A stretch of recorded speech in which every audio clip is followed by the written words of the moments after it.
Good evening, ladies and gentlemen. Welcome to another episode of the DaVon Lewis Show. I'm your host, DaVon. Thank you guys for coming out to show your love and support. As tonight, I'm getting into the Monday Night Raw review as we covered the Go Home show leading up to this Saturday's WWE Royal Rumble. It looks like it's going to be an impact show. I can't look forward to it. I'm so excited when it comes to everything that's going on. When it comes to the follow-up show, including the main event that still will be going on. We getting into for Monday Night Raw. The card was pretty hot, rock and rolling. We have CM Punk having a face-to-face with Cody Rhodes. We have Ivy now versus Valhalla, and then we have The Miz versus Dominik Mysterio, and then we end up having Chad Gable versus Ivar, and then we end up having Drew McIntyre in the main event versus Damian Priest. Also, we got a word we end up hearing from Seth Rollins as he discussed everything when it comes to his initial injury that happened last week, in which he had a match against Jinder Mahal. So fortunately, he went down and he ended up having the direct injury. He ended up explaining himself when it came to how that actually happened through the match and then how his knee ended up popping out of the socket. And it's going to end up be between 3 to 4 months before he actually makes a return and initially be able to come back. Um, all in the while, let's jump into it directly for Monday Night Raw for everything that went on. Seth Rollins ended up starting off the show. He started off very hot, coming in directly for his direct entrance, and he was limping on his own accord. He was basically wasn't his same self. He was going through so much pain, and he was basically trying to figure out himself when it came to his sorrow. The fans were really behind him. It was a lot that was going on when it came basically tonight. When it came to Seth Rollins, he wasn't his normal self when it came to everything that was going on directly. Kicking off, let's go ahead and get into it from tonight's Monday Night Raw. He started off getting on the mic, and then he ended up expressing himself on everything that was going on. Um, he said basically his knee buckled when he hit a moonsault directly from the ropes, and it ended up being an injury. The doctors had clarified that it was MCL minor sprain, and things from there basically just wasn't all what it cooked out to be. He said he doesn't have a time frame directly when he was going to be back, but he will try to do his best that he possibly can to handle himself and try to come back in a timely manner. Then we end up having Gunther coming directly to him down to the ring to interrupt him while he was going over the details of MCL that he may be out and may miss WrestleMania. But Gunther said it's kind of sad that he won't be available to miss WrestleMania because he wanted to be the man to directly beat him. But then Seth Rollins ended up clarifying himself, basically keeping it straightforward and saying that he's going to do his hardest. He's going to try to do the best he possibly can so he can return for WrestleMania. And he has said directly that he's going to defend the WWE World Heavyweight Championship. And Gunther said, well, this you'll look forward for it in the future. This following Saturday, he's going to enter himself into the Royal Rumble, and that he was going to display himself as to not only win the Royal Rumble, but also pick Seth Rollins as his choice of challenger for the main event of WrestleMania. And he said he's going to attack his back.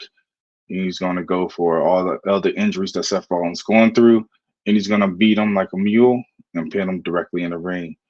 We ended up having the promo was phenomenal. They went back and forth with each other. They basically had a great conversation, and then it ended off with them having a nice, gentleman's handshake. And from there, Gunther respectfully left the ring, and then the New Day ended up jumping Imperium, who was along with Gunther, who came down to ringside as a company when they were on the outside. Then they panned a commercial break, and then we find out for the commentary team that he set up a tag team match. It was set up for the New Day versus which is Xavier Woods and Kofi Kingston, taking on Luigi Kaiser and Giovanni Vinci in a tag team match. This match was pretty direct forward. It was a nice, solid 12-minute match. Pound for pound, they gave everything in between it, and it ended up resulting in a double countout. And then the post match afterwards ended up being with Kaiser going to hit Kofi with a chair, but Woods saves him, and then he ends up attacking Kaiser. Then Woods and Kofi get on the offense, end up double teaming Vinci, and then Kofi and Woods drives Imperium through the through the announcers table, and send it directly into commercial break. That match was pretty decent. The feud's going to continue to go on, and we'll look forward to seeing what goes on in the long run when it comes to those two those two teams going in it as they continue to push forward towards the Royal Rumble. Maybe when we might end up seeing a nice little tease with the feud, or even an elimination when it comes to the Royal Rumble. But we'll find out next week what the follow up is, where Kofi Kingston did direct the challenge directly to Gunther. He's looking to challenge him next week for Monday Night Raw. So it's going to be interesting to see what happens in the long run when it comes to how Kofi handles himself when he gets to the ring directly with Kofi. Moving along, we end up having the Judgment Day doing a backstage promo. They were basically directing everything, how everything was coming up when it comes to all the problems with R-Truth and all the other detailed problems that were going on. Rhea starts off by telling Damian and Finn that they will be defending the tag team championships against DIY next week. And then Damian says, how does she get the override to basically set the match when it comes to them without talking to them first? But she went over their head and set up the match with Adam Pearce directly.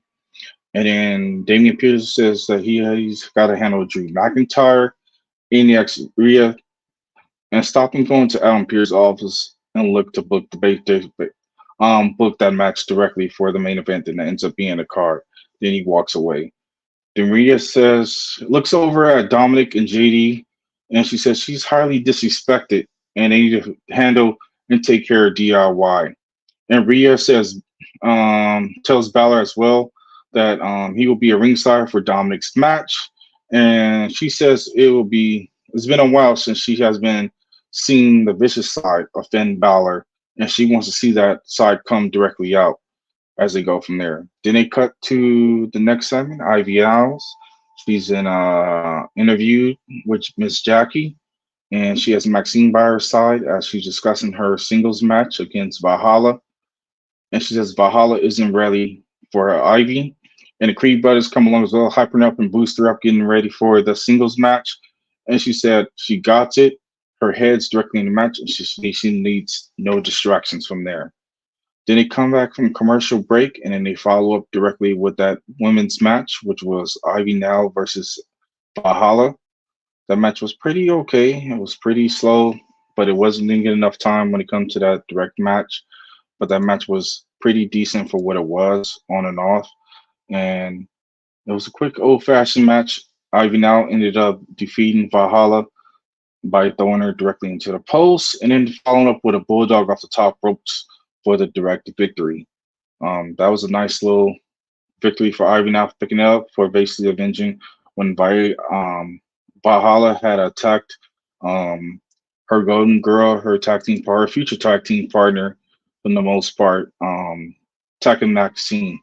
But we'll see what goes on in the long run when it comes to this continued feud, when it comes to how they set up with that whole situation, when it comes to the those women.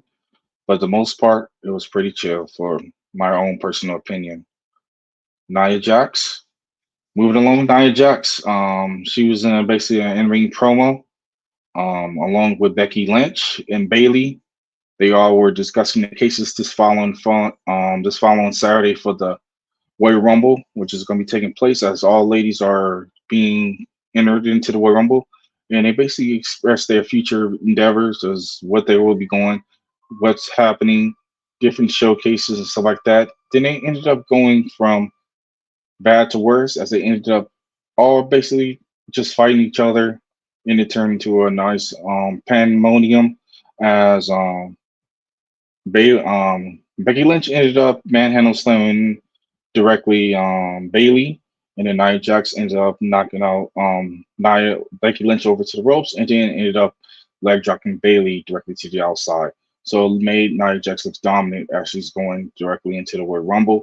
But my favorite going right now, my pick and my choice is going to be Becky Lynch. That's who I'm choosing to win it all because I would like to see her against Rhea Ripley. But we shall see what happens this following Saturday for the Royal Rumble.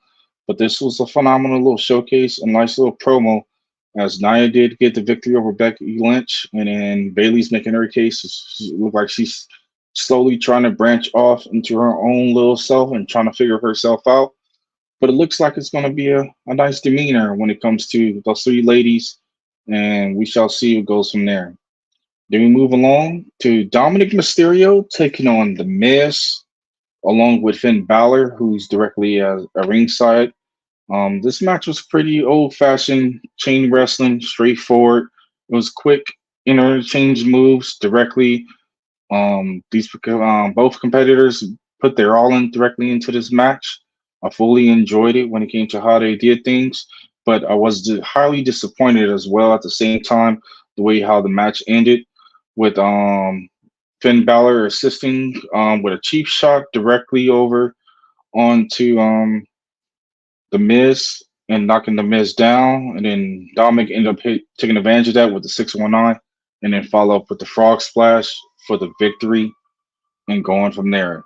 Judgment Day is trying to get back on a winning streak and trying to get back in the pace of things, along with our truth in the background, always keeping us entertained, keeping us laughing.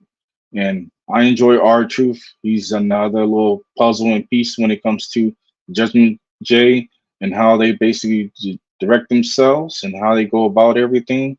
And I really enjoyed it. I could have had no complaints when it came to how they handled themselves and then where they go from there. You see the little tensions between the Judgment Day as we don't know what's going to happen in the long run. We see the expansion and the frustrations and everything happening.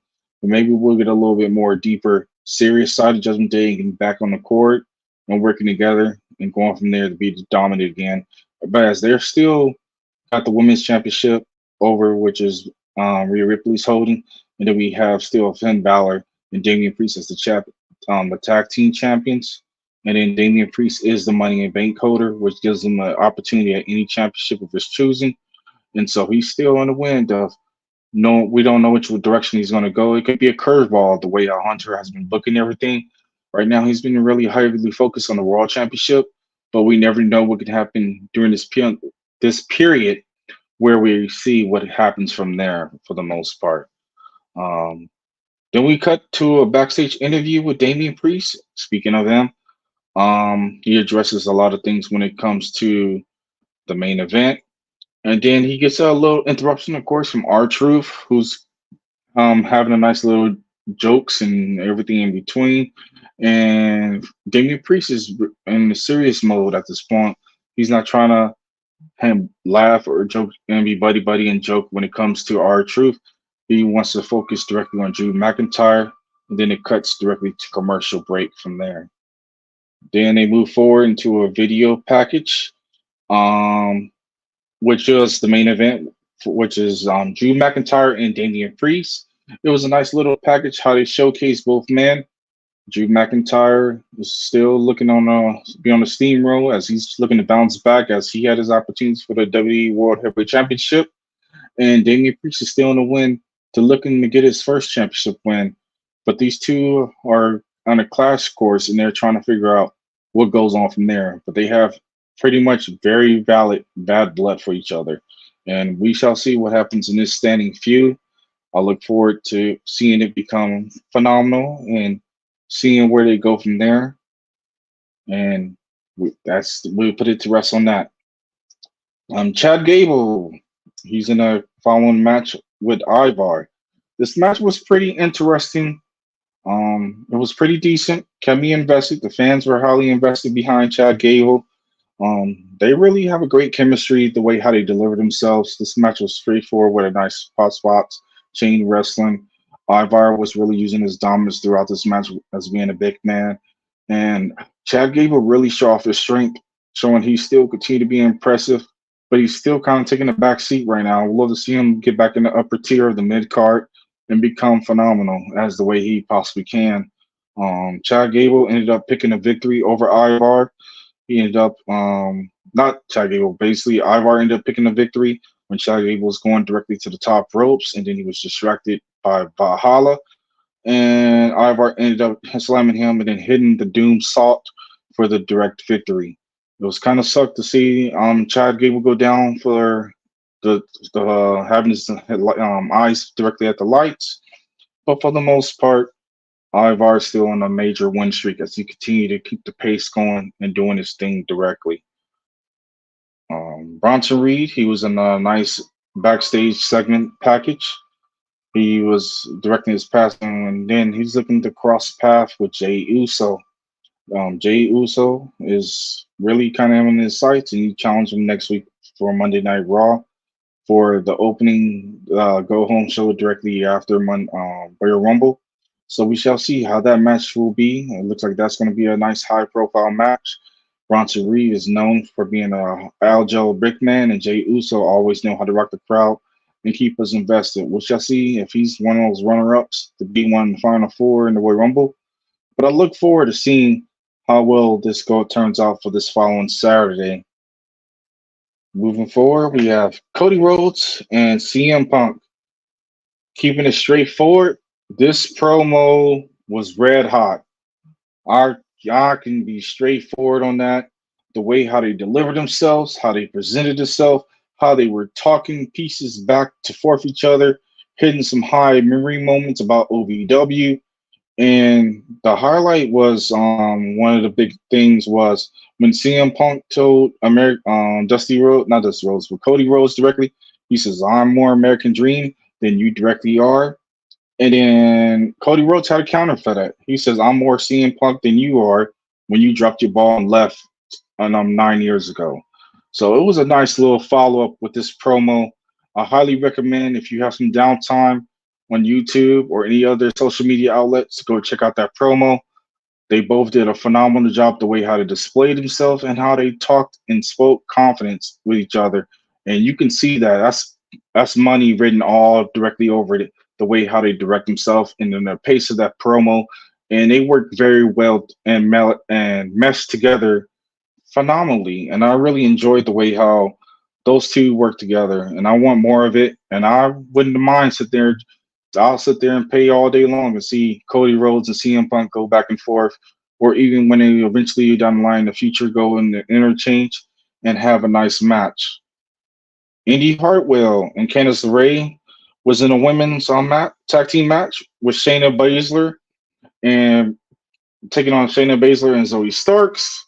And then we had Katana Chance and Kaden Carter on commentary. If you're not familiar with Kaden Carter and Katana Chance, they're the WWE Women's Tag Team Champions. They're in the following match this following Friday on SmackDown as they're taking on the Kabuki Warriors, who are aligned directly with Damage Control. So I look forward to seeing the way how that tag team match will be this following Friday, but also planting the seeds for Shayna Baszler and Zoe Starks and Indy Hartwell, along with Candice LeRae, where the women's division is starting to slowly get the pieces, but it's still at a slow pace. I just hope Hunter finds his rhythm to get the ladies back involved and giving them more time in the ring because, hey, we all love ladies wrestling. This is a different era. It's past that bra and panties era. And these ladies can put on a show if you give them the chance. So I'd love to see the women get a little bit more of a highlight when it comes to how that match. The match went on for like a solid 6 minutes, but it was a decent match from start to finish. Zoe Starks ended up hitting the Z360 and picking up the victory directly over Candice LeRae with the pinfall. Then after the post-match, we ended up having Kaden Carter and Katana Chance coming directly win with their championships. And they had a face-to-face confrontation directly with Zoe Starks and as well with Shayna Baszler having a very direct face-off. But then the camera switches angles up, and then we end up having a sneak attack by Damage Control as they basically look to set example because they already have a follow-on match directly when it comes to Katana and Kaden Carter. They put the beat down on him. They was along with Dakota Kai, and this looked like it's going to be a good one this following Friday. The heat's getting built up there, the way how they develop themselves, and I look forward to seeing where they go in the long run with these ladies. Then we cut to a backstage segment with Drew McIntyre. He is in an interview with the interviewer. He's displaying talking over basically the following Royal Rumble that he's entering. Also, his beef when it comes to directly with Damian Priest. Looks like it's going to be interesting to see where they both go and where they align. But the main event was red hot when it comes to that. As I get more into it later on this following evening. Um, but it looks like he's looking to be one of the final four as well in the Royal Rumble. I could see him being up there, but it's so many hot takes for who could be special price and who fits in. I would like to know from you guys' view who's your final four when it comes to this following Royal Rumble. Post your comments down below. I will always love to know, and I will interact back with you guys for the most part. All right, and let's see.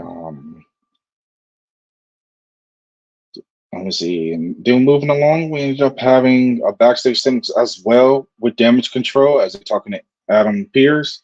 Adam Pearce notified that he involved him as a special guest leading up into the Royal Rumble to promote this Friday's match when it comes to the Kabuki Warriors taking on Katana Chance and Caden Carter.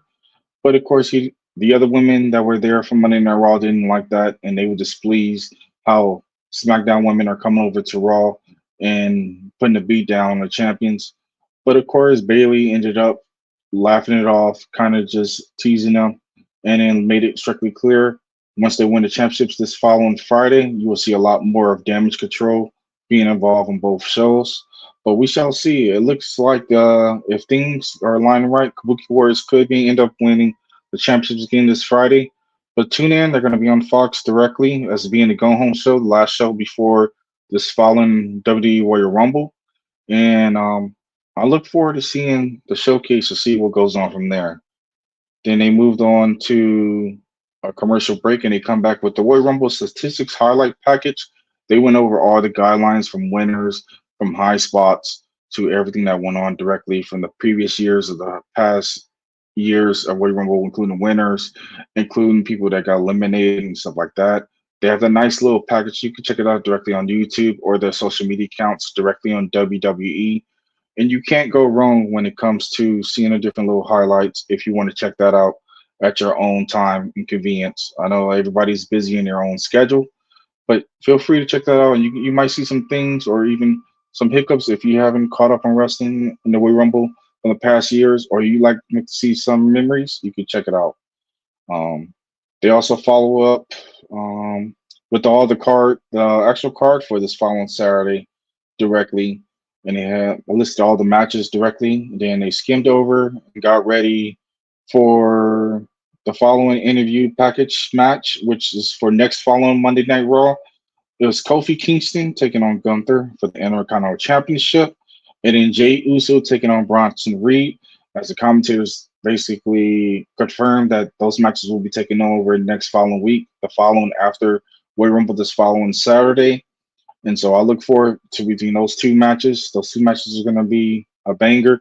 I'm pretty sure a lot of people will enjoy and be invested to see those two teams, well, those four opponents go at each other in a directing direction, especially when you're having Kofi Kingston, who's a longevity, long time wrestler who's been in the company for a long time. He's had his ups and downs. I like to see a little bit better from Kofi, but I'm kind of glad that he's getting a highlight and now getting back on singles competition. And he's taking on Gunther directly for the Intercontinental Championship directly. Um, from my personal opinion, from the Royal Rumble this year, for the men's and women's, and this is coming directly from Rico. He's asking me who I think will win directly when it comes to the Royal Rumble. My picks this year is CM Punk, who's made his return directly to WWE, and another person who I'm going with is Becky Lynch, which I think those are the two hot ones right now in the company as being true faces in the company. But that's my overall pick that I'm going with as well. And if you even want to go about playing a little bit gambling or even do like drafting, you can do it with DraftKings. They will be provided by WWE if people are feel like they're ahead of the schedule and they know who's going to win for each match. You can do some gambling from there and go straight forward, and then make your picks directly for DraftKings. But for myself, those are my two picks. I'm sticking to that when it comes to Becky Lynch, and then also as CM Punk. Moving on, I appreciate it, Jerome, for you coming through. Thank you for liking my show. You both are always phenomenal. Let me see. So who you want to see fight this year? This year, it's a lot of picks when it comes to a lot of people I like to see, Rico. It's so many people who are making their returns, including in the women's division. We have AJ Lee, who's making a surprise return, same as well as there's a possibility of her cousin spoiler Sasha Banks, who's is Snoop Dogg's cousin. She's making her return directly to WWE. So it could be a hot topic of different ways when it comes to people who I like to see go at it. My main thing is we also have um, a newcomer coming in directly in WWE who making her debut this following at the Royal Rumble. We have Jade Cargill, who's very phenomenal, very athletic. She's worked with Shaquille O'Neal on the indie scene when it came to the other promotion, AEW, and I see her be doing great things when it comes to herself as well. I'd like to see her get into a battle with Bianca Belair. I feel like those two can very mesh fairly well when it comes to move, strength. They're very athletic, and I think they put on a very solid showcase once they get down the line to it. This following Sunday, not this Sunday, but this Saturday, when they most likely probably will mix with each other when they meet up in their Royal Rumble. They probably might tease it a little bit. I think I might see that happening most likely in the long run, and then going from there. Let's see.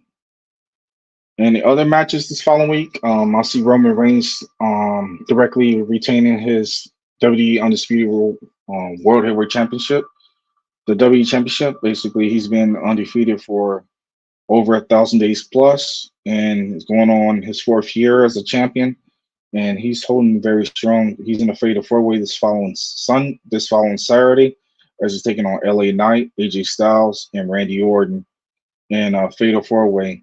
But they're probably keeping him. They most likely probably going to try to have him break Hulk Hogan's streak, which I understand the direction they're going with the whole Me Too movement and cancel movement, where Hogan is straight facts and straight to the fort.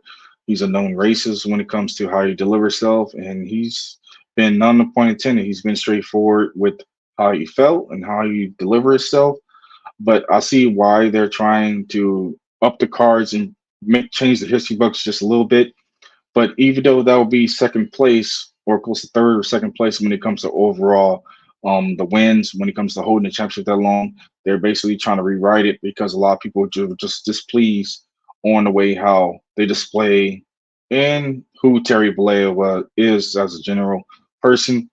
And my personal opinion, if they change the books, cool. If they don't, it don't matter. At the end of the day, they go script it the way how they directly want to at the end of the day.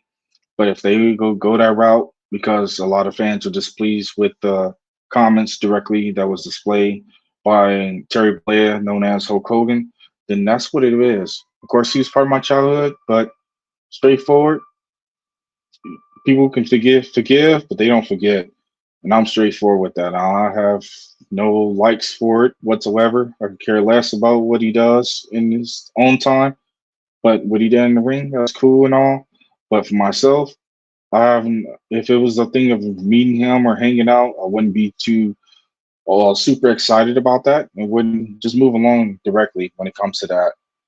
Let me see. Moving on directly to um,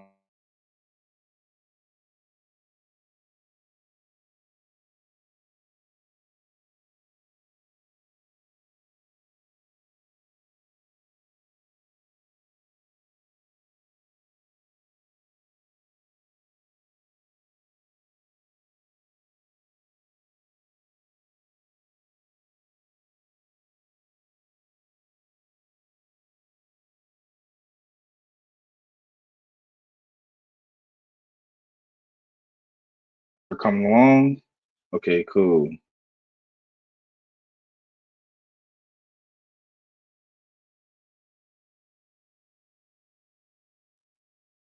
Okay, cool.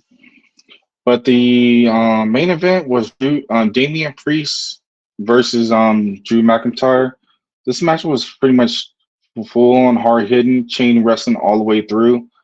There was a lot of shoveling, a lot of trade shots, a lot of kicks, a lot of hits, straight kicks and fists, straight forward. And there was, of course, there was one botch spot directly, which is no announcer's table. They Drew McIntyre tried to land Damian Priest directly on it, ended up missing directly. This match was a solid 15-minute match. Of course, we ended up having a show distraction from R-Truth, who came down to the ring with a stack of money for showed Damian Priest. Damian Priest was just trying to stay focused, but R-Truth, of course, with his comedy self, he was all over the place.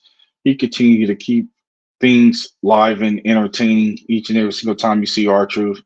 I give props to him the way how he used to continue to be longevity and how he continues to be a presence when it comes to Monday Night Raw. And I enjoy the way how they conduct themselves directly when it comes to R-Truth. Um, the match ended up winning. The match ended up with Drew McIntyre ended up winning with a Claymore from a distraction from R-Truth. Because R-Truth was just getting in the mix of the match, and it was just all over the place. And then not Drew McIntyre, but Damian Priest was just probably pissed. He was trying to get R-Truth out the ring directly, even with a couple shoves, and then throwing him out directly. But he was distracted, and then Drew McIntyre ended up picking the victory with a 1-2-3 and put him to sleep from there. But overall, this following Monday Night Raw was highly interesting. I enjoyed it from start to finish, and I had no highly complaints when it comes to it. Um, Hopefully, you guys are all doing well and having a solid, good Monday. And I'd like to know what's going on with you guys today. How's everything for the most part? And if you guys are doing anything for this following Super Bowl coming up in a few weeks, I know we got a lot of that going on. Um, Other than that, this following showcase, we have Friday Night SmackDown coming up with the last go home show when it comes to the Royal Rumble. And then, of course, we have the Royal Rumble this following Saturday. You can watch it directly on Peacock, listed on any of your local channels or pay-per-view. Or if you like to live stream it, or even have it directly legit way of how you watch it, that's all cool as well. But I appreciate you guys coming out, even for the short people that came through for a direct live. Feel free to like, comment, and share. Even as well, feel free to direct your opinions. It's always wanted. It's always needed. And feel free to give a thumbs up. It's free to share. Free 99. There's no hidden packages behind it and no hidden ties behind it. I appreciate you all coming out directly. I see a few people directly in the comments that came through. I'd like to give a shout out to Jerome Williams. I'd like to give a shout out to Rico, as well to Florence. I'd like to give another shout out to Tony. You guys were all been certified, and you guys have been great each and single time you guys come through and show your love and respect. And I appreciate you guys so much. I hope that you all have a wonderful 2024. It's the year of making money, and hopefully you guys have a wonderful year once again. God bless you guys. Thank you guys again for coming out for this Monday Night Raw post show review, and hopefully you guys have a wonderful night. God bless, and I'll see you guys soon. Peace.